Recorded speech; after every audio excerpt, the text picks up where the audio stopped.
The sound of breaking glass cut through the night air as Jackson Miller lunged forward without hesitation.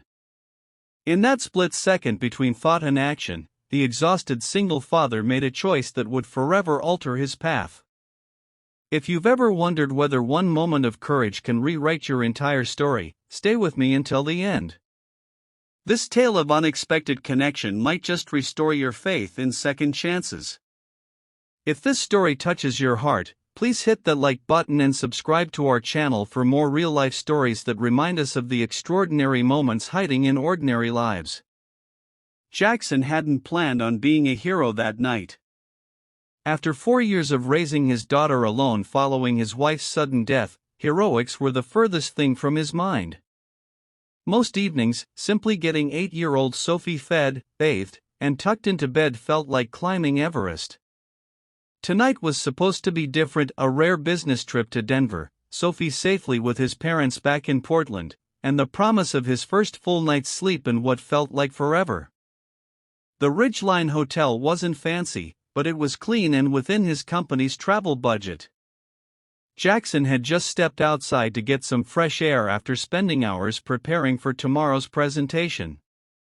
The October air carried a crisp chill, and the streetlights cast long shadows across the sidewalk. He'd been standing there for barely 2 minutes when he heard a woman's frightened voice from around the corner. "Please, don't. Take my wallet, but please, that locket was my grandmother's." Jackson's heart hammered against his ribs as he peered around the corner. A woman in a camel-colored coat stood with her back against the wall, her purse already in the hands of a hooded figure who was now reaching for the gold chain around her neck. What happened next occurred purely on instinct. Jackson had never been in a fight in his adult life. As a software developer who spent his days behind a computer screen, physical confrontation wasn't exactly in his skill set. Yet something about the woman's plea, the tremor in her voice when she mentioned her grandmother, struck a chord deep within him. "Hey!" Jackson shouted, stepping into view. "Leave her alone." The would-be thief spun around, startled by the interruption. He was younger than Jackson had expected, maybe early 20s, with a gaunt face partially hidden beneath his hood. For a moment, they locked eyes, and Jackson felt a flicker of doubt. What was he doing? He had a daughter waiting for him at home. But it was too late to back down now. The young man lunged at Jackson, who sidestepped clumsily, sending them both crashing into a nearby shop window. The glass shattered around them, and Jackson felt a sharp sting across his forearm. In the distance, a siren wailed, growing louder with each passing second. The thief scrambled to his feet, dropping the purse in his haste to escape. He disappeared down an alley just as blue and red lights illuminated the street. "Are you okay?" Jackson asked, turning to the woman who stood frozen against the wall, her eyes wide with shock.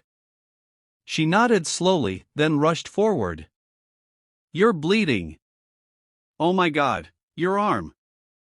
Jackson looked down at his sleeve, now darkened with blood from a gash where the glass had cut him. The adrenaline was wearing off, and the pain was beginning to register. "It's not that bad," he said, though he wasn't entirely convinced. What followed was a blur of police statements, paramedics cleaning and bandaging his wound, and the hotel manager offering profuse apologies as if the attempted robbery had been the establishment's fault. Through it all, the woman, who introduced herself as Rebecca Chen, stayed by his side. "You didn't have to do that," she said quietly as a paramedic finished wrapping Jackson's arm. "Most people would have just walked away or called the police." Jackson shrugged, wincing slightly at the movement. "I have a daughter. I'd hope someone would do the same if she were ever in trouble."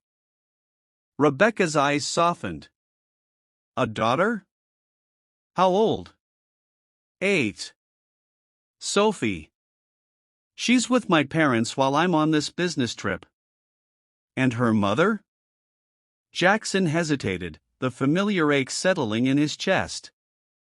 "She passed away. Car accident." It's been 4 years now. Rebecca's hand found his, squeezing gently. I'm sorry. That must be incredibly difficult. By the time the police had finished taking their statements, it was well past midnight. Jackson's presentation was scheduled for 9 the next morning, and exhaustion was settling deep into his bones. Can I buy you a coffee? Rebecca asked as they stood in the hotel lobby. Or maybe breakfast tomorrow? It's the least I can do to thank you. Jackson smiled tiredly.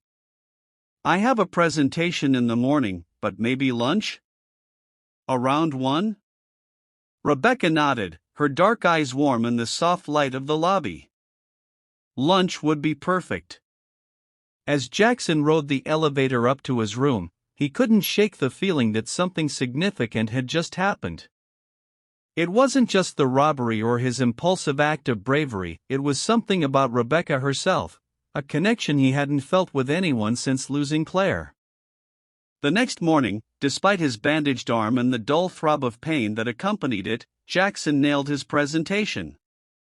His company had been pursuing this client for months, and somehow, the previous night's events had given him a newfound confidence. When the client's CEO shook his hand and said, "We'd be fools not to work with you," Jackson felt a surge of pride that had been absent from his professional life for too long. He met Rebecca at a small cafe 2 blocks from the hotel. She was already seated by the window, her dark hair falling in soft waves around her shoulders. When she spotted him, her face lit up with a smile that made his heart skip a beat. "How's the arm of Denver's newest superhero?" she asked as he sat down across from her. Jackson laughed, feeling the tension of the past 4 years ease just slightly. Sore, but intact. How are you doing after last night? Rebecca's smile faltered. Better, thanks to you. I got my grandmother's locket back, which is what matters most. She touched the gold pendant at her throat. She raised me after my parents died when I was 12. This is all I have left of her. I understand, Jackson said softly. After Claire died, I kept her wedding ring on a chain around my neck for almost a year. Sophie would hold it when she missed her mom. Something shifted in Rebecca's expression, a recognition, perhaps, of shared grief. It's the little things that anchor us, isn't it? The tangible reminders that they were real. Their lunch stretched into the afternoon as they talked about everything and nothing. Rebecca was a pediatric physical therapist who had come to Denver for a medical conference. She lived in Portland, just like Jackson, in a small house near Forest Park with her rescue dog, Charlie. Portland? Jackson had repeated, incredulous at the coincidence. You're kidding. How have we never crossed paths before? Rebecca laughed, a sound that seemed to brighten the entire cafe. It's not exactly a tiny town.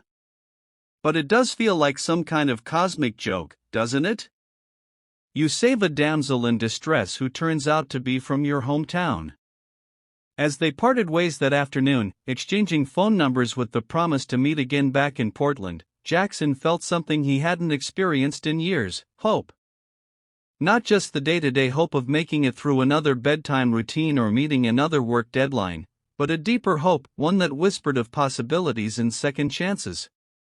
The next few weeks passed in a whirlwind of text messages and coffee dates. Rebecca fit into Jackson's life with surprising ease.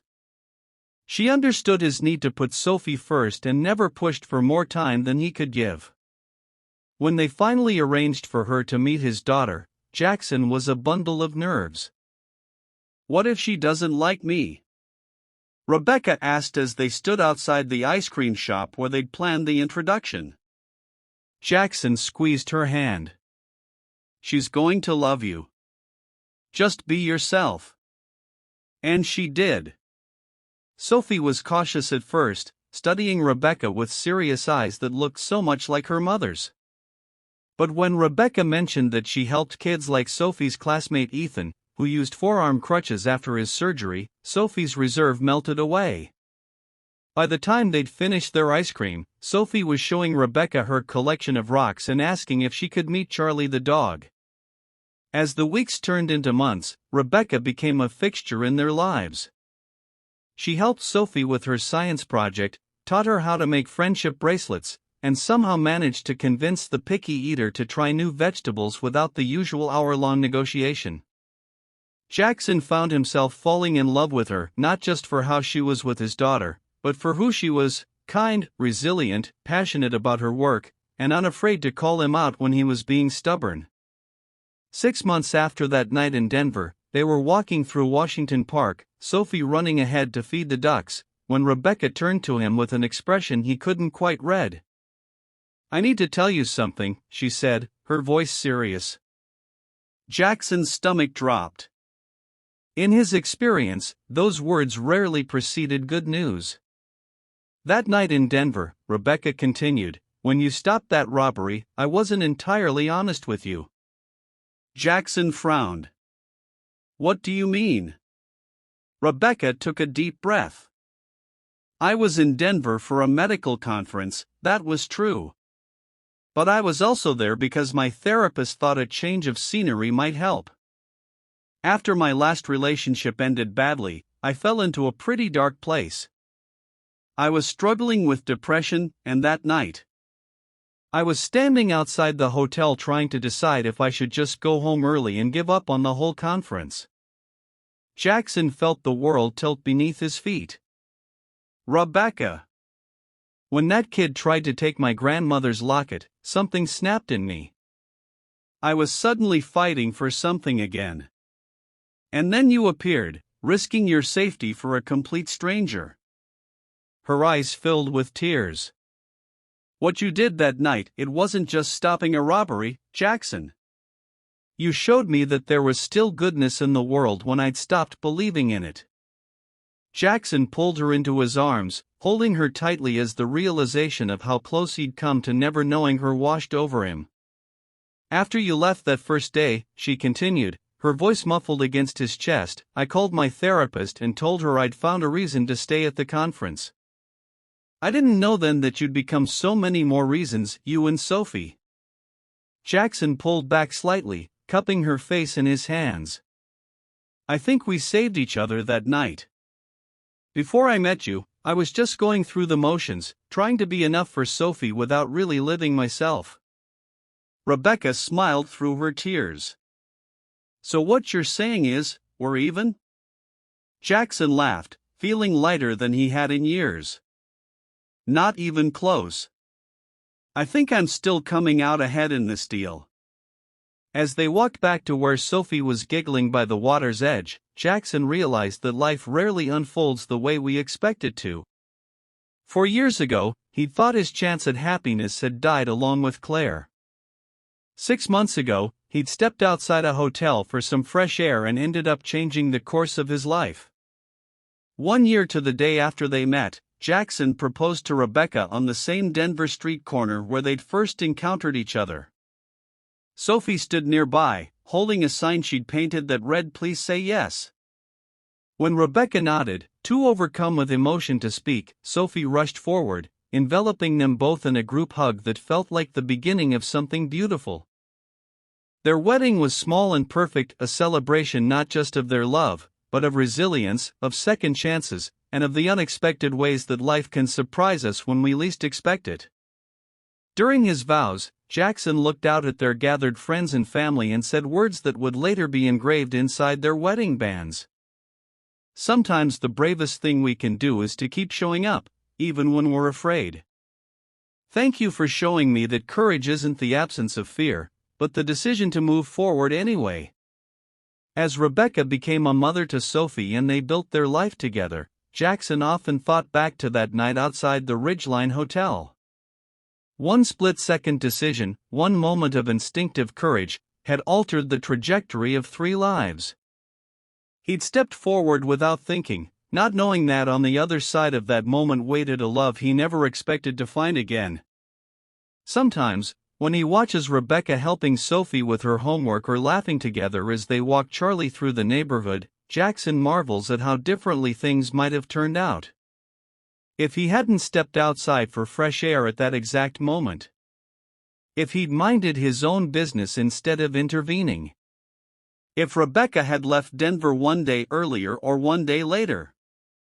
Life, he's learned, hinges on these moments, these tiny, seemingly insignificant choices that ripple outward in ways we can never predict. A single act of courage. A decision to keep going for one more day. A chance meeting on a Denver street corner. And sometimes, if we're very lucky, these moments lead us exactly where we need to be. So if you're watching this and wondering whether one moment can really change everything, let Jackson and Rebecca's story be your answer. Be brave enough to step forward when it matters. Be open to the possibility that your life can transform in an instant. And remember that sometimes, the most beautiful chapters of our story begin on the pages we never planned to write. If this story touched your heart, please take a moment to like this video and subscribe to our channel for more stories that remind us of the extraordinary power of ordinary courage. Until next time, keep believing in second chances, they might be closer than you think.